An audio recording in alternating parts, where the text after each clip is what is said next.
Hello, happy New Year's Eve day.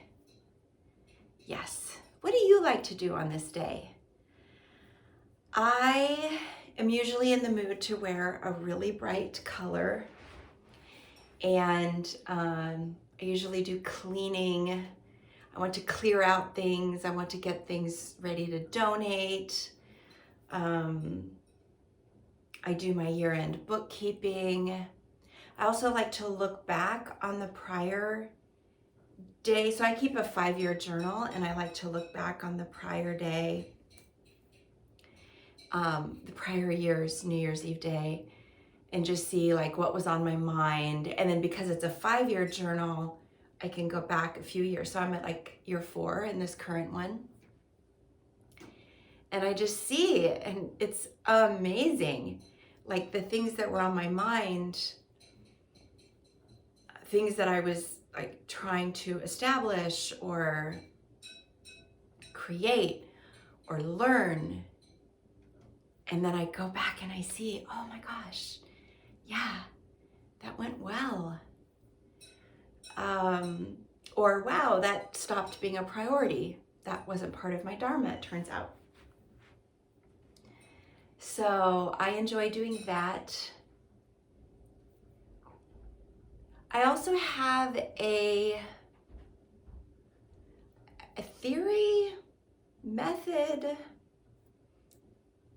just a practice probably, that I have done for many, many years. And I don't really remember how I determined this for myself, but I've said it to other people, and when they do it, they get a similar result. So I have a practice that on New Year's Day and then also on my birthday, I have found that what I do on those days really sets a course for the coming chunk of time. So birthday to birthday, my birthday is in March. Every day on my birthday, I do something that is important to me, something that I want to continue. It might be a new thing, or it might be something I've been doing for a long time. And then I started to find the pattern over time that just kind of how I spent my birthday is sort of how I spent my whole year until my next birthday. And then I started applying it to New Year's. And so what I do on New Year's kind of sets a course for the year. And so then I find myself on this day, New Year's Eve day, thinking about, all right, what would I like to include? How can I get ready for that? How can I set myself up? I run 2 businesses, so I do need to do my year-end bookkeeping. I mean, I keep up with it throughout the year. Otherwise, that would be really hard. It would kind of ruin this day. But on this day, I spend about an hour just going through, making sure I've got everything organized and ready.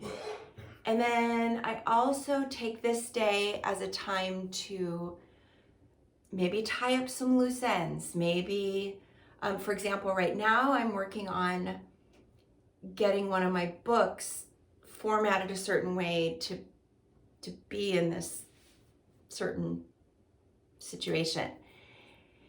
It's taking way longer than I expected. I thought I was going to be able to just upload it. I've been working on it for about 2 or 3 weeks now. Intermittently, I've just got all these different things I'm working on. And so one of the things that I can see as a growth area is focus, and finish, focus and finish. But I don't even set resolutions anymore.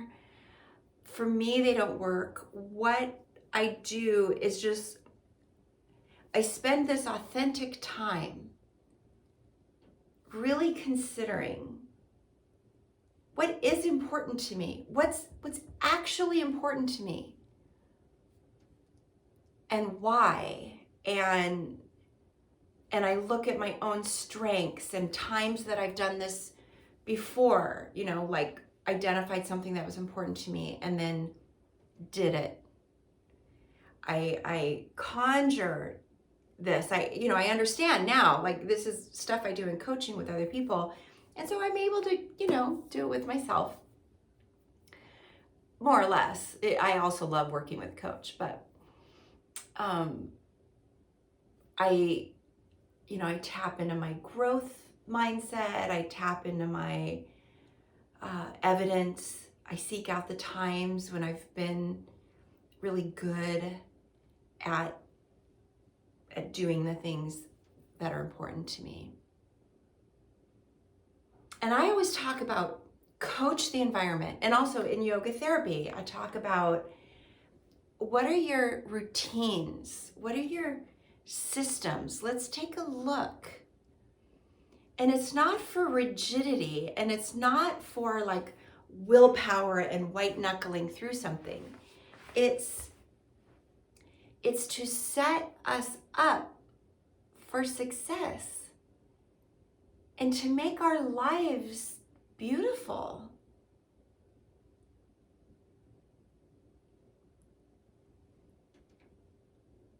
And at least for me, I have a lot of evidence now that when something is truly important to me and I'm aware of it and I'm conscious and I'm supporting myself and I'm acting from my integrity almost all the time. I'm not going to be perfect, but almost all the time. I have evidence that when I've got those things in place, I don't even need a resolution because I'm aligned with my deepest values, my deepest strengths, my deepest wishes for my life. And so I don't, it's not a question of like getting off the track. It's more of a question of just, what track am I on? And then making little decisions here and there. I don't know. I guess I have enough practice now that I don't get that decision fatigue. Things are much more automatic than they used to be. I love how I feel when I wake up in the morning. What a gift. But that came with hard work. The hardest work was meditation work that I needed to do. Ooh. Whew. That was a few years ago. But I got through it. Maybe I'll share that with you sometime. But I'm on this part of my path where I have so much working for me. I sleep great. I wake up happy. I feel so good in my body. Apparently I have tons of arthritis because I'm in my mid-50s, and also I've been very, very active, and I thought that being very, very active would help me avoid arthritis. Not in my case. It's osteoarthritis. So apparently, in quite a few of my joints, I have quite a bit of that. And I used to have pain. That's how it first kind of got diagnosed. Because I'm like, what the heck? What's going on? I'm so active, and why would I have pain? Turns out, and you can even see it like on different scans, I have a lot of arthritis. But I don't have pain anymore.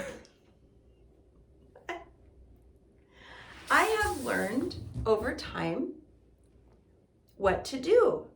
And usually that's the kind of thing that as more time passes, the more pain you have.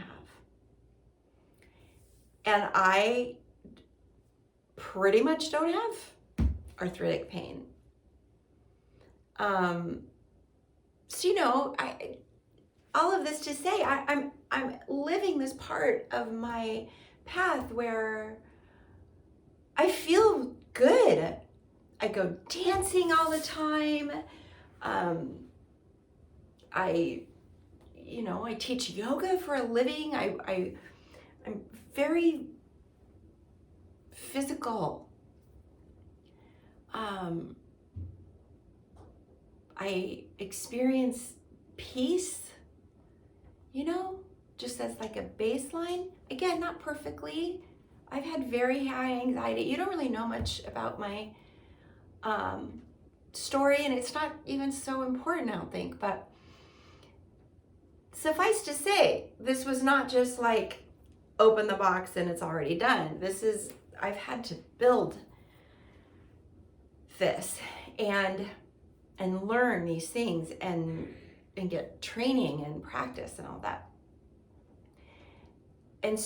But what's nice is that it generates its own power. It generates its own steam. And so now, for example, with the arthritis pain, I remember kind of, oh yeah, that I used to have arthritis pain. And I get to just sort of reinforce all the things I do. The yoga that I do, I did yoga earlier. The yoga that I do to help with the arthritis pain, or just to heal it, basically. It's not even alleviating it. Anyway, the breath work that I do to help me, I talk for a living, and I used to sing a lot and play my flute, and so I've had to use my lungs, and I have asthma, and I have a lot of allergies, and I have all this. So it's like, all right, well, how do I support? What do I do? Well, now I know so many amazing things that help me. And then there are things like have turmeric every day, have ginger every day. Really helps with pain. Like, there's research showing that it helps.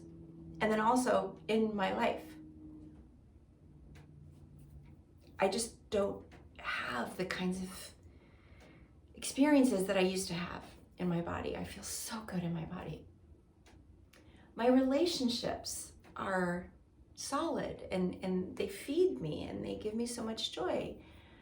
And so I have so many things now that support a next step. And so as I get ready for today, I'm tying up loose ends. I'm gonna go back to working on that book, do a little bit of cleaning. I've already done some stuff. And then tomorrow, we always eat black-eyed peas and greens. And I also found some local wild rice. So I didn't know that I live in a place that has a long history of wild rice that, like, our indigenous neighbors have been eating for a very long time, and the pioneers ate and all that. So I'm gonna eat some of that and make some cranberry sauce to go with it. So I'm, that's kind of how I eat anyway. We eat, like, we're plant-based, so we just eat that kind of stuff every day. But that's an example of, like, okay, yeah, on New Year's Day, I'm gonna do the thing. Now, is it what I do pretty much every day? Yeah, but that's kind of the point. And yeah, often I like to plan something like a beautiful hike or snowshoeing adventure or cross-country skiing or something like that. So I guess I need to be thinking about what to do outside tomorrow. Yeah. And so I guess my invitation for you, I've sort of given some testimony from my point of view, how I like to spend these days, my invitation for you is to maybe try a little meditation. Maybe we'll spend the next 5 minutes with each other exploring. So already, even as you've been listening to me, it's possible that there's been a meditative process starting to happen. And it's also possible that your breathing might have slowed down a little bit. It's one of the reasons that I talk. It's to share, and then it's also to help the other person just kind of settle in. We all love telling stories, hearing stories, sharing.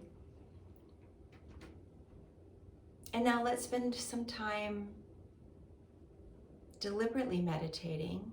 You could be lying down. I'm sitting down on my yoga mat. Just make sure you're comfortable. Notice your breath.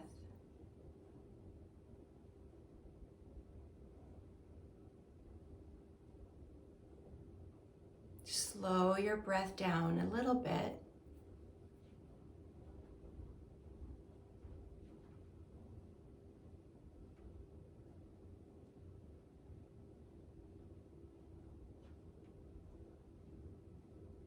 Notice how you feel physically on the inside.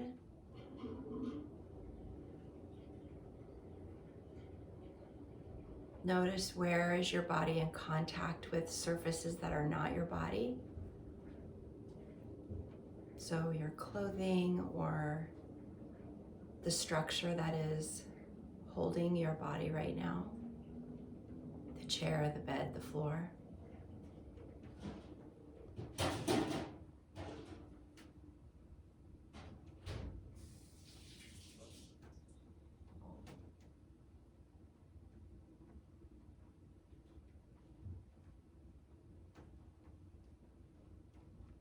And look for positive thoughts, kind of like you would look for butterflies. Look for positive thoughts.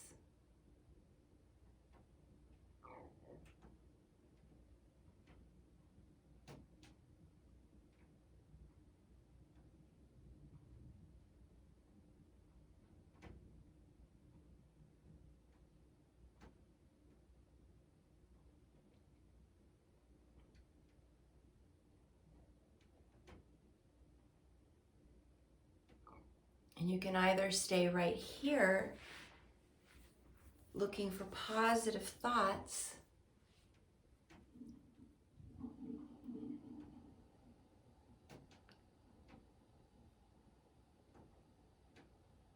or if you've found about 5, try to find at least 5. If you've already found about 5, you might look for this voice inside of yourself.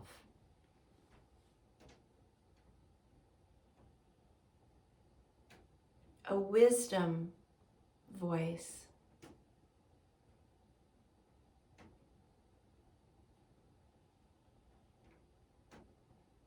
Look for a wisdom voice, and if you don't see one inside of you, then you might call to mind someone else who has been wise for you, someone that you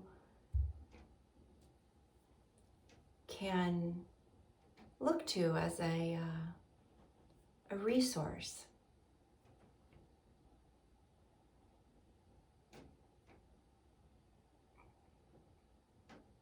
And once you find this voice,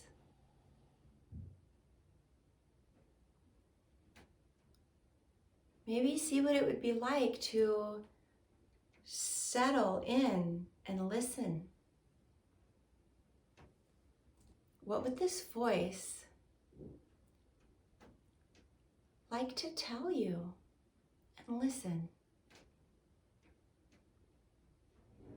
This voice is kind, so it will not be scolding you, and it will not be telling you things to regret. If you hear that voice, you can sort of say thank you, set it aside, and keep looking for your wisdom voice. Your wisdom voice is kind and compassionate. And if you really don't notice that you can access a wisdom voice, go back to searching for positive thoughts. And now I'll be quiet. I've given you a little guidance. I'll be quiet and I'll do this with you.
You can stay right here doing this for as long as you'd like. You might want to jot down some notes of what you heard or the positive thoughts. You might draw a picture. You might go for a walk. If there's any way at all that you would like to sort of linger, please, I hope that you will spend a little time lingering on the positive, lingering on